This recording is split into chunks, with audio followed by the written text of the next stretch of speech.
Уважаемые участники международного... Well, dear participants in this International Financial Congress, we're happy to welcome you at our session for the modern risk management systems, where we're going to talk about risk management models. Maybe I should start off with introducing my colleagues. Jahangir Jahangirov, Senior Vice President of Sberbank, or now Sber. He is in charge of the risk management function. Maxim Kondratenko, member of the VTB Bank Management Board, also in charge of risk management, and Andres Alvarez, Director, EMA and AP Risk and Fraud Practice SAS. Let me also start briefly to discuss what we're going to talk about today. We're going to talk about risk management systems and the way they are affected by the trends that we observe and have observed in recent years globally: digitalization, globalization, and deglobalization during the pandemic. And also the risk management model and the very idea was pronounced back in 2000, and to a varying degree and rate of development, we have seen this model being introduced elsewhere. And risk management was about operational risks, credit risks, market risks. Now we are talking about a risk culture, a system of risk management. And as part of this idea and concept, we need to also talk about mathematical impact on risk management systems. We do see more and more complex mathematical models being used and complex mathematical formula being used. And of course, the very profile and role of a risk manager are changing. So we are going to talk about three main streams in risk management: artificial intelligence and machine learning in risk management, in building such risk management systems, research and education of professionals in risk management, and this is a big stream that we are going to focus on. And in the end, we will try to talk about the prospects for model risks and in the coming 3 to 5 years to provide a vision of that. And my first question as part of our session today that I would like to ask of our panelists is the question: what is the role of AI and ML in risk management systems of your banks? Perhaps I should ask first Jahangir to address that, but maybe you can also put this up for poll so that our audience would be able to vote for any optional answers, so that they would be able to provide their votes and answers while they are listening to our panelists. Jahangir, yes, indeed, it would be interesting to learn about the results of the poll.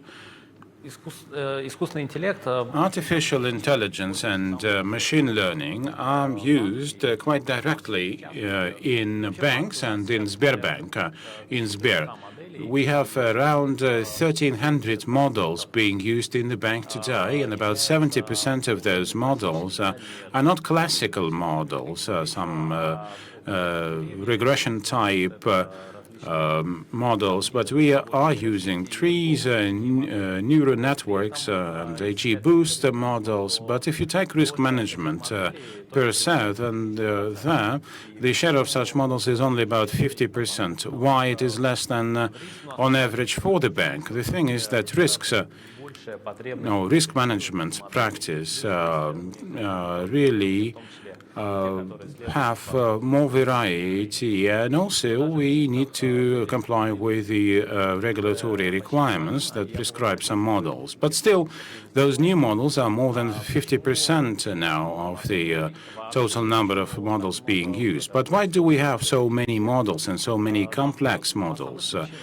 There are two main reasons: speed and the quality of decision making. When we are talking about risk management, then when we really talk about decision-making, this is about credit risks, whether to approve a credit or not. But now risk management is a much broader concept. If you take the credit processes, then this is not only about decision-making about the amount of a loan or whether to issue or not that loan, but also it is also about monitoring the market, what signals are important and what not, and also what optimal actions we need to take to optimize the function. But there are also some other functions in addition and on top of the credit risk analysis. I'm talking about searching for scenarios and looking for anomalies, technological faults, and analysis of those. Also, to keep all of that in mind, we came up with a framework which we called Risk Tech. These are two components: automatic decision-making and scaling up such decisions. We have an index of automatic decisions. This is proprietary, and we show here an example of what it includes. We are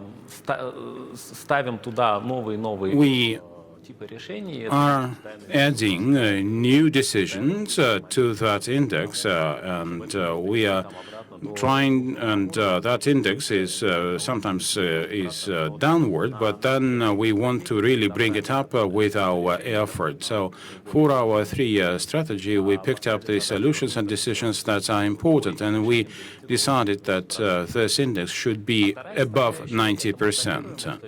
The second component, the scale-up effect, then if the number of decisions would grow like 10 times or 100 times, we need to really be able to handle all such volume of decisions. And this is not only about the classical banking business, but it is also about the whole of the ecosystem. And many of the decisions can be transplanted, like technological risk management decisions or operational risk management decisions. And this is where we are putting our stakes on. And we hope that we would be getting a lot of benefit from that. Now, why we're doing this and the way we're reaching that, one of the important components of this whole effort, let me have my next slide. This is a toolkit, and one of the important tools there would be the Sber data science, where we kind of like pull together a team of 50 people, 50 professionals who have been developing such a tool for 3 years now. The idea is quite ambitious, so that from a concept to the implementation to be within 1 day. I mean, you can do that, of course, but this is still a strategic vision for us. And we do use some databases and libraries for such a process, and we can model and find the most optimal model automatically, and actually that can be also incorporated into the decision-making process. This is one of the investment. It is not really a very separate tool, but it's kind of like a whole area of our investment. And of course, to us, the most important thing is the speed of decision-making. That's the goal, and that's the toolkit that we are developing, and I understand that other banks are going to do the same. Thank you very much. And by the way, you bring me to my next question. When you mentioned a team of 50 people that has been developing such a big data processing idea for 3 years now. Well, I mean, there's a saying that generals are always prepared to win in a war which is already in the past. But it's like we are training some college students to be professionals in an area which is already a thing of the past. And my question is to Maxim now. There is a very distinct difference between the way students are trained in colleges and the way they operate in real life. You do have very good risk managers with enough experience, But how do you combine all those various talents and skills, young and mature ones, so that you can come up with a team to meet any risk management challenges? Quickly, it's about motivation. I was recently asked what turns skills and knowledge into human capital. And I was expected to provide a very brief answer. And I also mentioned motivation. And I think motivation really makes miracles and turns a set of skills and knowledge into an asset that can really provide some good result.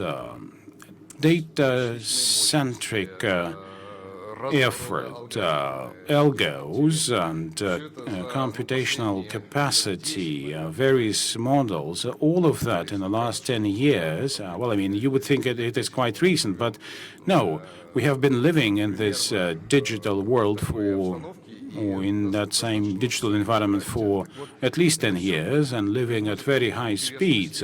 Now, all of that brings you to rethink the way you operate. And with the same nature of risks, you now can take a different view of those and handle them efficiently. My conviction is that this marriage of models and technologies would be a key to, on the one hand, of handling some well-known risks, and in this world that is getting more and more complex.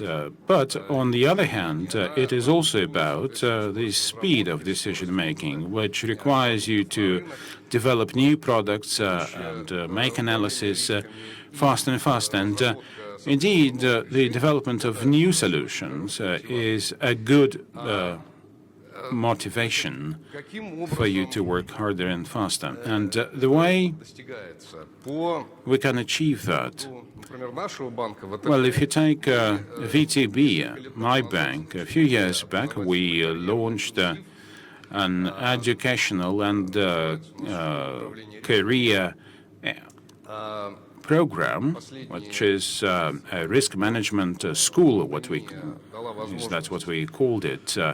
And the year of the pandemic made it possible for us to efficiently put all such training online.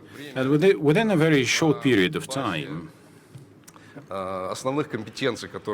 using the core competencies like CFM and others, we,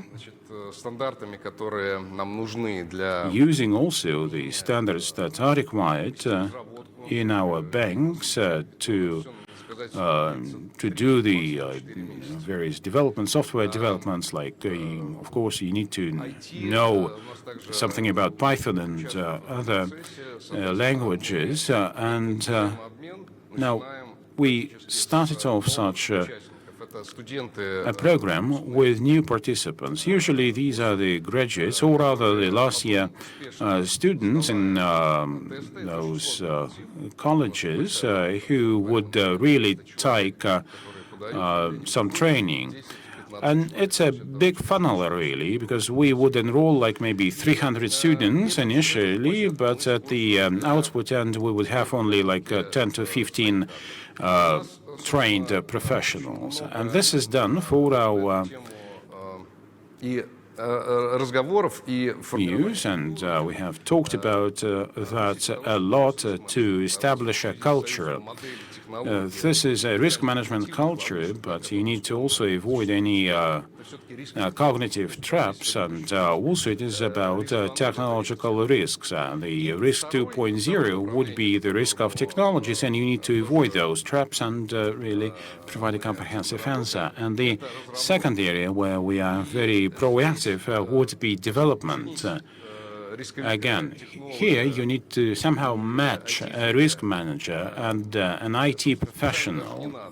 And it does not really take much to match them, because you need to have an agile approach to project management to ensure quite sustainable release rate and the prioritization of resources. And as part of streams and teams, you also use certain priorities and you start working there. It's more or less like a new production approach that we call it. It combines both agility and project management. The risk manager then would be also the customer and also would be setting the terms of reference. And in the end of the day, the risk manager would also be responsible for the outcome of the combined effort, and that is for the product that we would be able to offer to the client. So this is where we are very active, I would say. Well, Andreas, I'm not going to ask you questions about how you pick up professionals and train them. I understand that you are training them yourself. And what about the trends and projections of risk management and overall trends in risk management globally, in your opinion? Well, first of all, thanks for having me. Global trends, adjusting to the speed of the individual markets. That's absolutely key. We're coming from legacy markets originally like 10, 20 years ago that were fairly slow, where you had a minimum of data being available. Financial institutions are used to work with large amounts of data, especially in financial markets. You see sub-second changes to exchange rate and asset prices and so on. So you have to work with a lot of data. Nowadays, social media, if you take that into your models, that's sub-millisecond. There are large volumes of data coming in. So you need to be able to process them, to validate them, to source them. So managing data is key and will remain to be the key going forward as far as we can see. Managing data means that you define responsibilities for the data to be used. You define processes, you define sources of data to be used, you define algorithms to fill any gaps that you have in your data. That's absolutely mandatory, especially at enterprise level, that you agree on common standards, on common approaches, so that you're using the same technology, the same analytical approaches, also for filling gaps in your timelines, in development, in validation, in production, because otherwise you just are running the risk to have different results coming from that. So the speed is one. The speed also needs to be represented in terms of the technology, obviously, the underlying technology, and cloud is giving you several chances to speed that up. So you can use several resources spread across different operating centers and so on, spinning up individual environments, and specifically also when it comes to being able to reproduce calculations performed in the past. Cloud technology is giving you a major advantage because you can simply spin up another instance of your environment, reproduce the environment that you had before, and reproduce exactly the same figures. Now, education is a major part playing into that, and was already mentioned in here.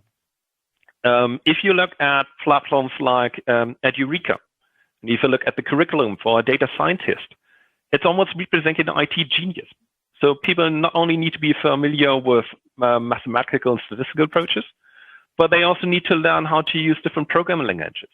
They need to learn how to work with different data sources, databases, using big data environments, cloud technology, and so on. So it's almost like an, again, IT genius that you're asking for when you're educating people.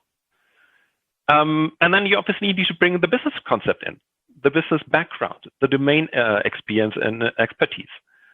It's absolutely mandatory that you first of all ask yourself, okay, why is it that I'm going for AI ML models? Wouldn't classical models, traditional models be sufficient for me?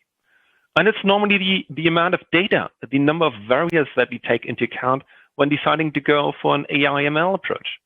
But the data scientist clearly needs the support from a domain expert in order to understand, first of all, the domain, in order to also understand regulatory requirements, in order to understand ethical standards, ethical regulations that are out there, specifically for organizations that are acting internationally or if not globally. There are so many different standards, regulations, laws that you're exposed to that you need to comply with.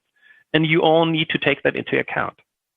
Coming back to the speed argument, it's absolutely mandatory that all of the participants, so coming from the domain experts, the end users, the IT departments, the model developers, validators, and so on, work on a common platform. There's no way around it if you want to be in the game, if you want to be fast enough in order to develop new models, in order to bring new updated models into production and so on. And just learning from the past, for example, in 2018, Databricks performed a survey and found out that only 1/3 of all AI ML model projects went into production, and that was only after more than 6 months. That is not acceptable today anymore. It will for sure not be acceptable going forward either. So it's key to bring all the elements together to establish the framework. So governance is a main part of the overall approach, but then also matching technology with skill sets inside the organization. Спасибо огромное, Андрес. Вот вы сейчас... Thank you, Andreas. You mentioned two key points, I think, that I would like to dwell upon. And maybe my next question would be also to you. You mentioned about the speed. You mentioned that speed is very important. And you also mentioned that not all the startup projects were successful and really brought a positive result and an outcome for them. Well, the artificial intelligence means about seamless integration of AI and ML in business processes of companies. As an expert in this area and as a representative of a group which offers certain solutions and analyzes those solutions, where you participate together with other financial institutions. In your view, again, what would you recommend? What do you think is the most important element and aspect of coming to the concept of model risks, and how really to monitor the performance of such models? Given the fact that, as I believe, that when you're talking about some machine learning and artificial intelligence approaches, to some extent, those models are closed, so to say. So how do you monitor their performance? Well, let me start with the model risk management requirements as such. It's absolutely mandatory nowadays to define a clear framework which sets the standards, so the development standards, the data usage standards, the purpose for any model being developed. And that should all be well documented, and people need to understand everything. So it's not sufficient that you have any kind of SharePoint there where you document what the exact requirements are when it comes to model development, validation, and productionizing models.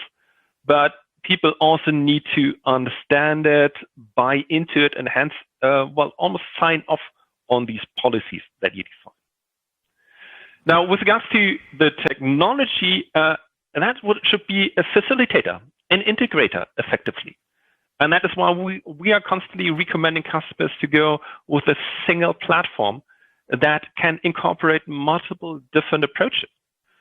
Open source is always a very strong discussion that we have, a very important discussion that we have with our customers, because many people tend to use open source nowadays. Now, open source has different advantages, but also several disadvantages, specifically when it comes to the number of open source tools out there, how to combine them, how to configure them to work together, and especially afterwards also bringing all the results into production. And that is a traditional shortfall that we've seen. There was just recently a discussion on LinkedIn whether open source is really that cheap or whether it's fairly expensive. And some of the comments refer to, well, you need to understand the open source universe and ecosystem in order to pick the right tools and combine them. But more importantly, people normally fall short of bringing the models developed using open source tools into production. Because A, you need to use exactly the same environment. So you should be able to explain what will be the performance of my model that I'm using. How will it be sourced with the data? Is that seamless integration with your data pool? How will it be used in production in terms of what's the frequency being used? And afterwards, also, how do you track the performance? So when you're developing the model, you should always have in mind that, hey, specifically with AI/ML, there could be a lot of bias in there. You could have drifts in the model and so on. And you need to almost track those in real time. There are different performance statistics that you can apply depending on what kind of model you're working on and what kind of target usage area you're addressing. But those should be calculated, ideally in real time, but at least on a daily basis, I would say, specifically with the AI/ML models. And then you need to make this information also transparent throughout the entire organization. So it's not sufficient that you calculate these performance statistics. They sit there. People might have a look at them, but they do not trigger any kind of follow-up activities if you see a certain trend. If the models are deviating in terms of the results performed from your targets, they should trigger follow-up actions. And it should be absolutely transparent to everybody in the organization how they perform, which models do require recalibration, which models need to be updated as such. And that's even up to the board level. The ultimate responsibility for any activities that refer to the organization is with the board. And the risk management is with the CEO of every organization. That person and the entire group of people needs to understand what's going on in the organization. They need to understand how the decisions derived from AI/ML models could vary depending on the input data, because that's required not only by regulators, but also by the key stakeholders. And this information needs to be available at any point in time. And referring back again to one survey, SAS and GARP performed a survey last year, and out of the response, 48% responded that they do not even know where AI/ML models are used throughout the organization. That's simply unacceptable. And that is something that needs to be addressed going forward. Спасибо огромное. Давайте, поскольку у нас вопрос был... Thank you so much. Well, now let's bring up the results of our poll, because our poll was very much related to that. Значит, в каких целях ваш банк использует искусственный интеллект и машинное обучение? How does your bank use AI and machine learning? 57% said to study customer preferences, come up with new products, and only 14% said they use it for risk management, and 28% don't use AI. Well, we as a regulator believe actually this figure is more, so more banks don't use AI. Although risk-based models are mandated to be used by the banks according to a number of our regulations. Well, quite an interesting conclusion that I could make from this poll. First and foremost, AI and machine learning are used to improve interaction with customers and to study customer experience. Well, that's quite a surprising outcome for me. But that was the answers of the audience. What about the second poll? Minimizing model risk. Thank you. We now have this poll on the screen, and now I'd like to ask Jahangir. And the question is basically the same as asked and put to Andres. How can we minimize the model risk? And how prepared is Sber technology-wise to counter model risks? Andres mentioned that quickly, that there used to be some unsuccessful precedents. Model risks division here at Sberbank was set up more than 10 years ago. Its ultimate goal was to validate model risks for the models that we design for risk management in general. So when the model function went beyond risk management, at the bank, we decided that all of the bank's model will be run by this division. So currently we have 1,300 models at Sber and even more at Sberbank Group. And so there are about 300 models, and the rest are compliance, business line models, and they all undergo validation. And we rely on that very heavily.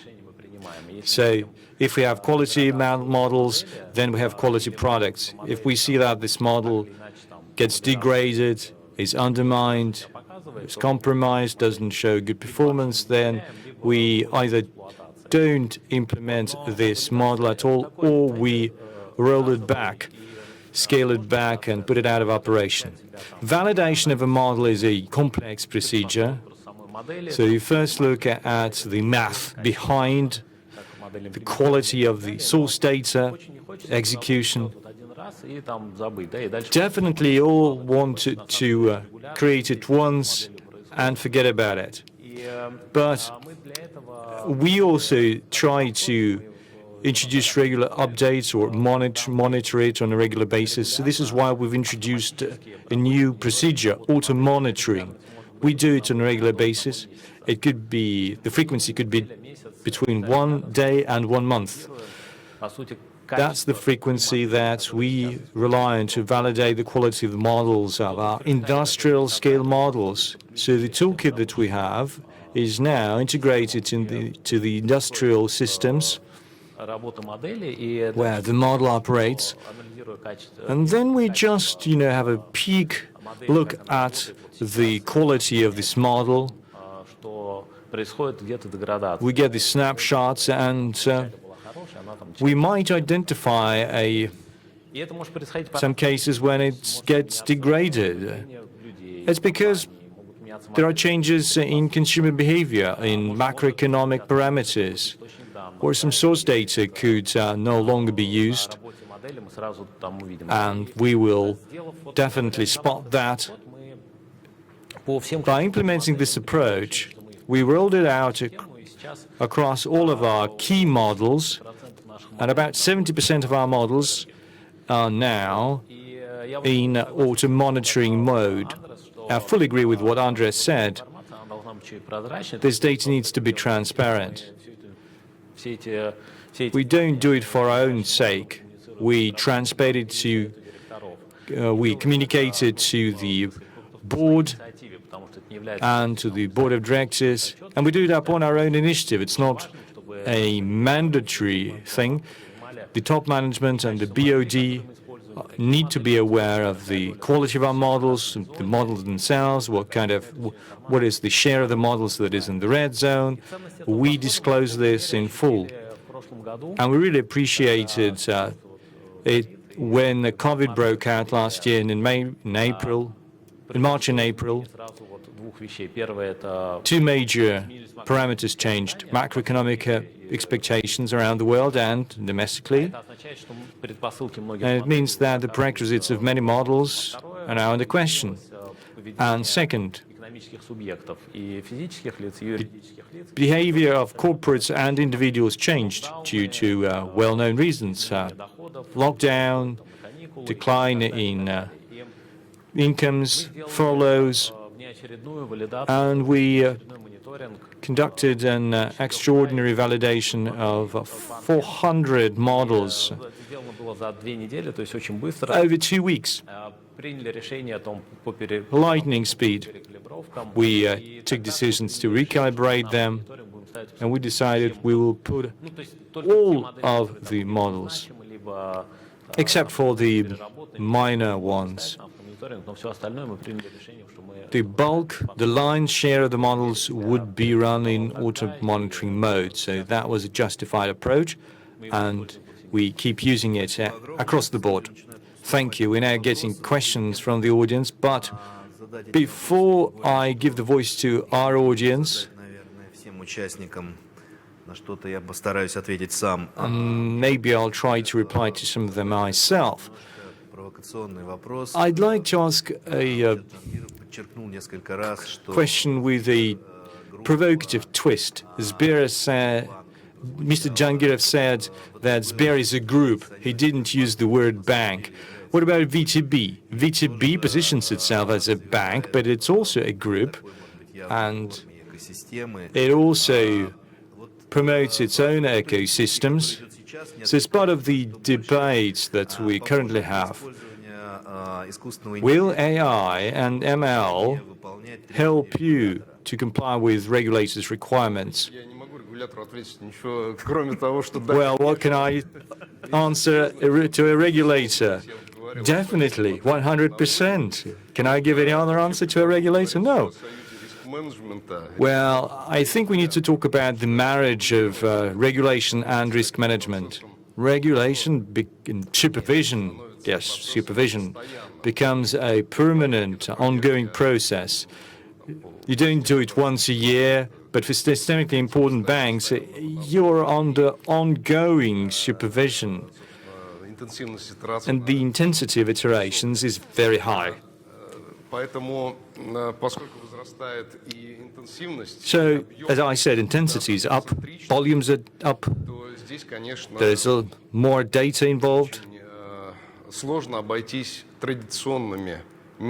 This is why we cannot just keep our conventional ways of interaction. We need to go beyond that.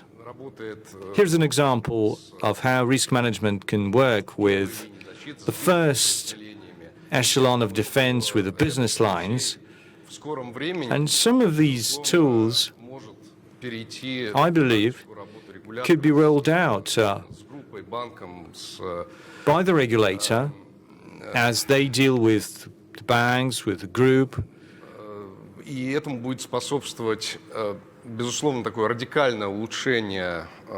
This is thanks to the drastic improvements in the quality of the data demonstrated by the top banks. There are several reasons.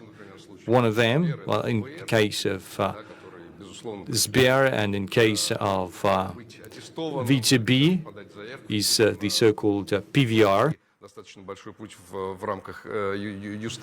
So you have to undergo a lot of use tests with high-quality data.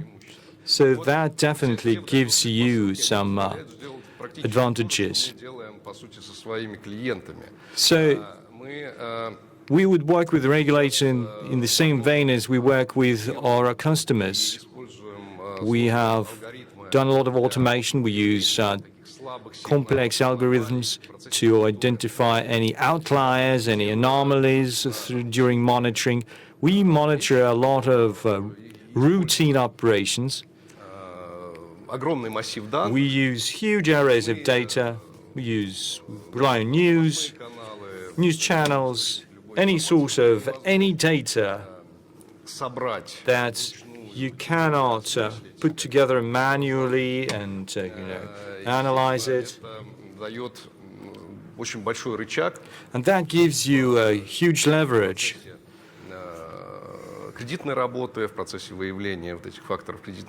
In identifying credit risks and model risks and whatnot.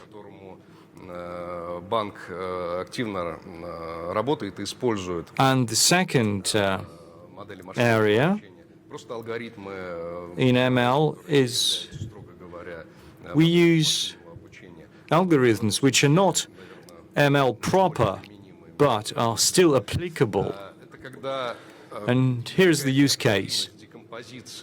You might need to decompose some of the portfolio solutions to break it down by the transaction. So you can take a sample, find some patterns, and then upscale it across all the data, then cluster it and find some anomalies.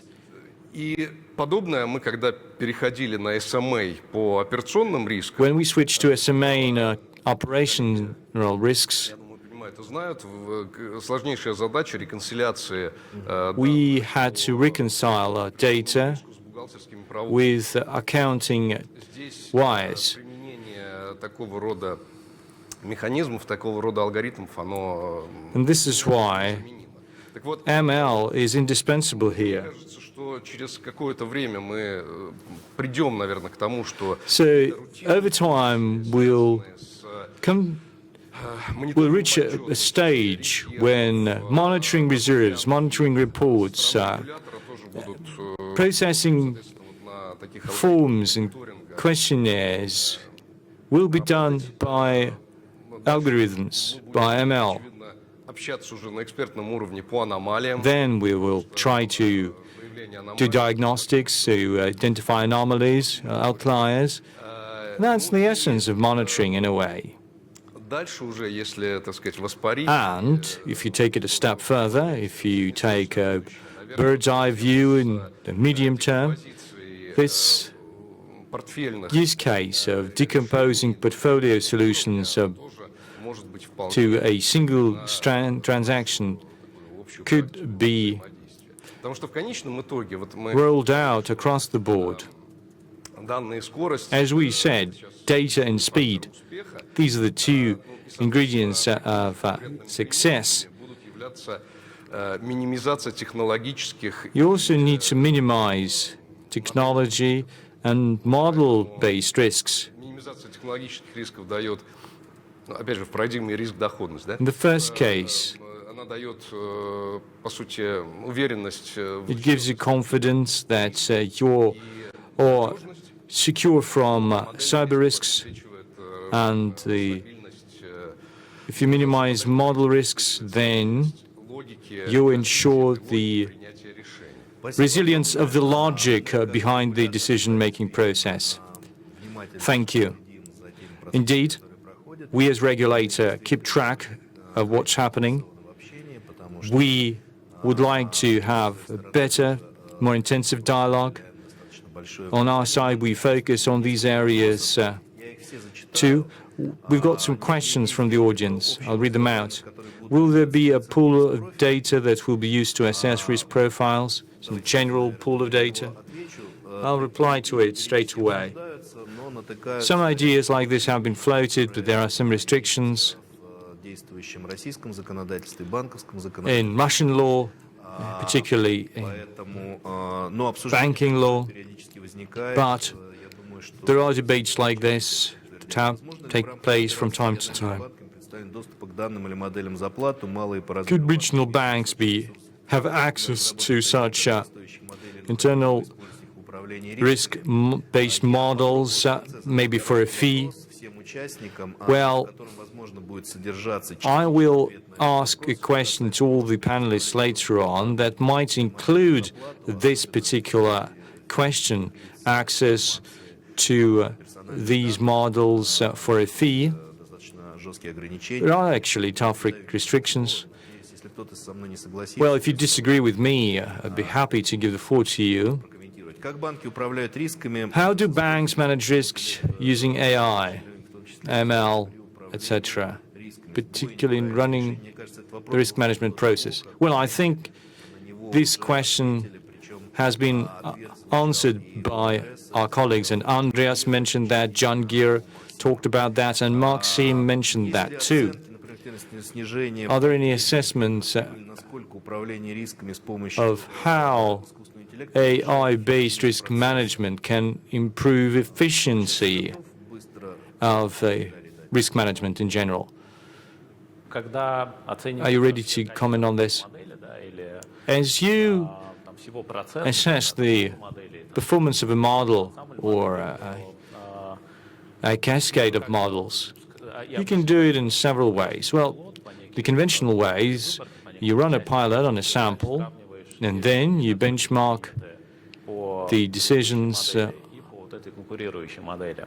taken based on the previous model and on this model. Then you study different metrics, you look at errors of level 1 and level 2 errors, and then you figure out how many wrong decisions was taken compared with the previous one, and vice versa. So each decision has its own cost of an error. If you don't issue a loan, your your cost of an error would not to get the NPV, some extra cash flow, and if you advance a loan to a customer that does not give it back, it's a default and all the other consequences. So actually, you do have assessments. They are just different in every case. So sometimes you can use these models unsuccessfully, and we've had case studies like this. They took place a long time ago. Okay. Could you please give a brief answer to the following question? Could automatic systems using AI and ML fully replace people in risk management divisions? Jangir and Maxim, 30 seconds. Fully replace? No, I don't fancy that. But to a great extent, yes. Maxim? Routine manual operations, definitely they could be handed over to AI. If there's an area with high level of cognitive mistakes, you always need to keep some experts who would add, train models. And someone needs to design these models. Come on. You still need human talent. So the human factor will still have an impact. Andres is smiling. And we'll definitely need people out there. That's the positive key takeaway from this question. We have less than 4 minutes. And I want to ask a general question. If you invest in AI, ML, would you be able to get extra value for the business? Well, okay, we got the answer. What about the second part of the question? What can you recommend to our market participants? What's your advice to the audience of this conference? От каждого участника буквально по 1 минуту. 1 minute, no more. And maybe you can reply to some of the previous questions. Okay, if you don't mind, 30 seconds, Maxim. Будет текст слов такой. Oh, it's just going to be a list of words. Full cycle. Working with models. And you need some kind of infrastructure to run those models. Second, that's what we're working on at V2B, data fusion. Not just that, fusion of algorithms and fusion of processes. Don't have time to give you any use cases, but we do have a lot of use cases, quite exciting ones. There's a lot which can upscale. Andres, 30 seconds. Well, ML is definitely the future. It helps you understanding the large amounts of data that you have available nowadays. But I'm a strong believer in people. So you need to train your people, you need to educate your people, you need to allow them to follow the speed at which technology and also the amount of data is changing. So AI ML can certainly help you understanding your business processes better, performing or achieving better business results by automating processes and gaining more insights into your data. But I completely agree with the others that human beings are key.